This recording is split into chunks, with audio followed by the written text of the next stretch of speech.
अस्सलाम वालेकुम everyone, this is D2 8th edition, chapter number 7 direct proportion inverse proportion, exercise 7C question 7 हम इसका करने लगे हैं। ठीक है, अच्छा कहते हैं at a sports camp there is sufficient food for 72 athletes to 6 days। ठीक है, हमारे पास एथलीट्स हैं यानी कि मैन होगा, हो सकता है वेमेन भी हों। ठीक है, there are sufficient food for 72 athletes और डेज, ये फूड है हमारे पास। ठीक है, तो हम यहाँ पे फूड लिखते हैं। ठीक है,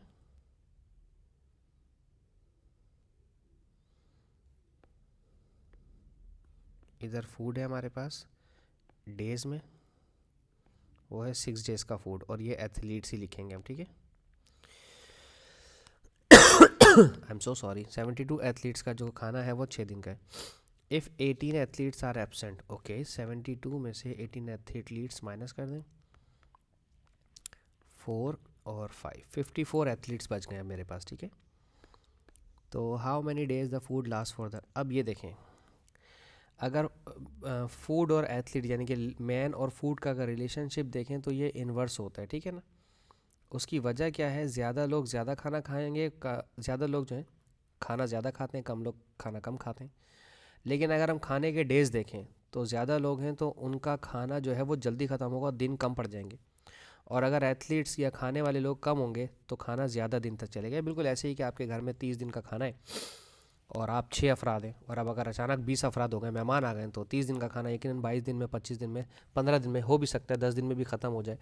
सही है, अगर वो खाने पीने के शौकीन हैं। तो हम इन्वर्सली प्रोपोर्शन का सहारा लेंगे, हम इन्हें करेंगे इन्वर्सली प्रोपोर्शन। ठीक है, हमारे पास है how many more days can food last for the other at least. अच्छा, हमें इन्होंने ये नहीं कहा कि 1-2 दिन खाना उन्होंने खाया, वरना फिर हम इसमें से भी डेज़ कम करते। ठीक है, हो सकता है ऐसी एग्जांपल कोई आए हमारे पास। 6 को मल्टीप्लाई करवाना है 72 से, और 54 जो एक्स से मल्टीप्लाई होगा वो आ जाएगा नीचे। 6 1 6, 6 9 54, 9 1 9, 9 8 72। तो चूँकि एथलीट्स कम हो गए तो खाना अब ज़्यादा दिन तक चल सकता है। ठीक है, हमारे पास आ गए 8 डेज। सही है, क्वेश्चन 7, क्वेश्चन 8 देख लेते हैं अब हम। क्वेश्चन 8 में क्या है, if z is inversely proportional to x। Okay, z inversely proportional है तो k ऊपर और x नीचे। z की वैल्यू 5 और x की वैल्यू 7, तो k का आंसर आ जाएगा k इज इक्वल्स टू 7 5 ज़ा 35। कनेक्टिंग इक्वेशन अगर आप लिखेंगे तो z is equals to 35 upon x। ठीक है, अब x की वैल्यू मालूम करनी, जब z 70 हो तो z की जगह 70, 35 अपॉन एक्स ट्रांसपोजिशन कर दें, x को यहाँ ले आएँ, 35 अपॉन 70, 35 1 35, 35 2 70, 1/2, या फिर 1/2 को आप 0.5 में भी अपना आंसर दे सकते हैं। ठीक है, इट्स अप टू यू। और अगर आप इन्वर्सली प्रोपोर्शनल तो x1 z1 is equals to x2 z2 ऐसे भी करके सॉल्व कर सकते हैं। ठीक है, k की वैल्यू अगर नहीं मालूम करनी किसी ने, ठीक है ना, 7 और z है 5, यहाँ पर x2 की वैल्यू मालूम करनी है, z2 है 70। ठीक है ना, 7 और 5 और 70, 7 1 7, 7 10 70, ये 5 था, सॉरी 5 था सिर्फ। ठीक है, 5/2, 5/10 हो जाएगा 0.5। ठीक है, ये ऐसे भी हो सकता था। कोई अगर k की वैल्यू मालूम नहीं करना चाह रहा, डायरेक्ट ऐसे करना चाहता तो वैसे भी कर ले। ठीक है, अच्छा जी, ये हो गया हमारा 44, क्वेश्चन नंबर 8। अब हम देखते हैं क्वेश्चन नंबर 9।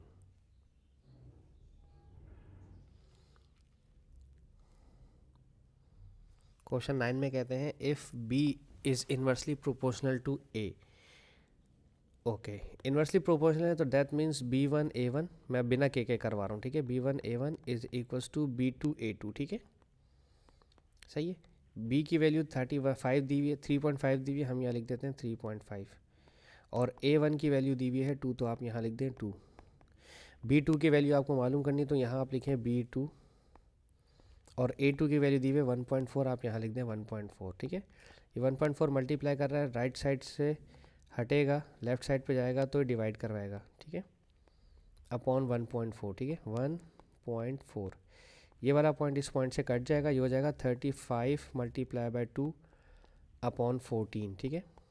इधर आ गया B2 जो आपको मालूम करना है। 7 2 ज़ा 14, 7 5 ज़ा 35, 2 2 से कैंसिल, तो B का आंसर 5। मैंने बिना K की वैल्यू फाइंड आउट किया आपको ये सॉल्व करने का बताया, जो मैं पहले क्वेश्चन में बताने की कोशिश कर रहा था लेकिन नाकाम रह रहा था, ठीक है।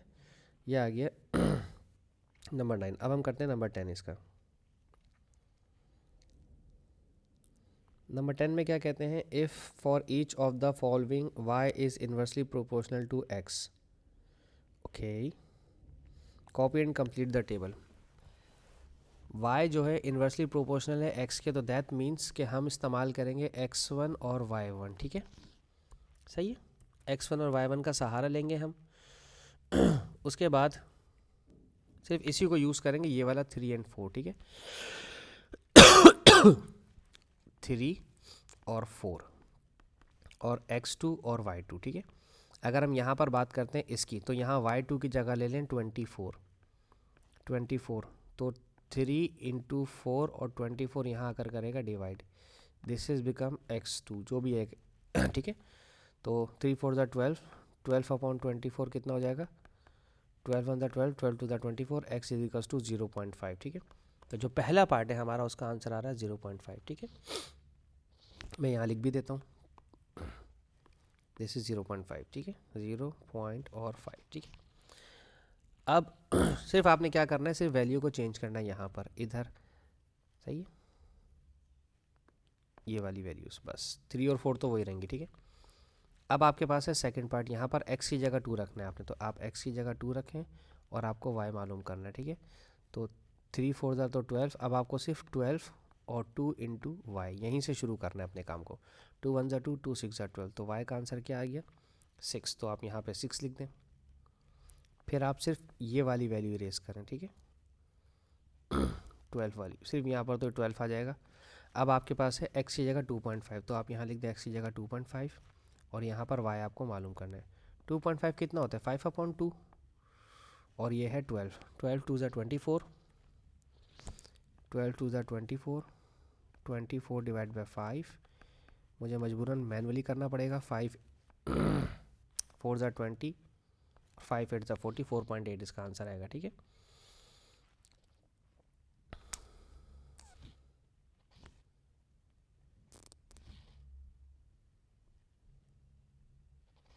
यस 4.8 आएगा, ठीक है, मैं सॉल्व कर रहा था। ओके, अब हमारे पास है 1.5 वाई की जगह, तो अब आप 1.5 वाई की जगह लिखेंगे यहाँ पर, x की जगह x लिखा रहेंगे और यहाँ पर लिखा रहेंगे 1.5। 1.5 होता है 3/2, अगर आप मैनुअली सॉल्व भी करेंगे तो इसको, ठीक है, 3/2 आता है, इज इक्वल्स टू 12, 2 यहाँ जाके मल्टीप्लाई करेगा, 12 2 ज़ा 24, और जो 3 ऊपर है वो यहाँ आके मल्टीप्लाई से डिवाइड करवा देगा। 3 1 ज़ा 3, 3 8 ज़ा 24, ये आ गया आपके पास 8, ठीक है, सही है। अब वीडियो पॉज करके ना आप इसका पार्ट बी इसको देखते हुए सॉल्व करें, फिर हम चलते हैं इसके बाद दोबारा आगे, ठीक है। अब पार्ट बी के लिए जब आप सोल्यूशन लेंगे तो आप इस्तेमाल करेंगे वही x1 y1 is equals to x2 y2, और x1 y1 ये वाला यूज़ करेंगे। 9 4 ज़ा 36, ठीक है, ये हो जाएगा 36, क्योंकि 9 है x1, 4 है और वो है 4, x 4 है, y 9 है, ठीक है। तो अब अगर आपको ये इस्तेमाल करना है x3, यहाँ पर 3 और यहाँ पर y, 3 1 ज़ा 3, 3 12 ज़ा 36, तो y का आंसर क्या आ गया 12, पहली ब्रैकेट में y 12, ठीक है। फिर सिर्फ आप इसको छेड़ें, 36 तो ऐसे ही रहेगा, अब हमारे पास 36 चलता चला जाएगा। अब हमारे पास y की जगह आना है 8, तो आप यहाँ लिखें 8। 36 के टेबल में तो 8 आता नहीं है, लेकिन 4 के टेबल से आता है, ठीक है, x की वैल्यू निकालने के लिए। 4 9 ज़ा 36, 4 2 ज़ा 8, तो 9/2 होता है 4.5, तो यहाँ पर आ जाएगा 4.5, ठीक है। आप सिर्फ इसे इरेज करें। अब आपके पास है y की जगह है 2.5 x और यहाँ पर है 2.5, 2.5 होता है 5/2, ठीक है, 5/2, और ये है 36, ये 2 यहाँ आकर मल्टीप्लाई करेगा तो 72 हो जाएगा, और 5 यहाँ पर आकर डिवाइड करवाएगा, ठीक है, x मैं इसे मैनुअली करना चाह रहा हूँ। 5 1 ज़ा 5, बाकी बचा 2, 22, 5 4 ज़ा 20, बाकी बचा 2, 5 4 ज़ा 20, 14.4, ठीक है। यहाँ लिख देते हैं 14.4, नेक्स्ट आप सिर्फ इसे इरेज करें, बाकी सब ऐसे ही लिखा रहने। तो आपके पास x की जगह अब आपको 25 लिखना है, ठीक है। यहाँ x की जगह x की जगह आपको यहाँ 25 लिखना है और y आपको मालूम करना है, ठीक है।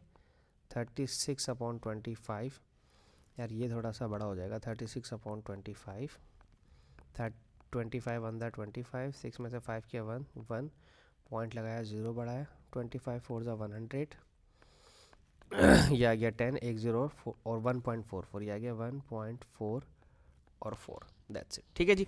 इसके साथ ही मेरी वीडियो खत्म होती है। होप सो आपको समझाने में कामयाब रहूँ। Thank you so much for watching my channel. Allah हाफिज़।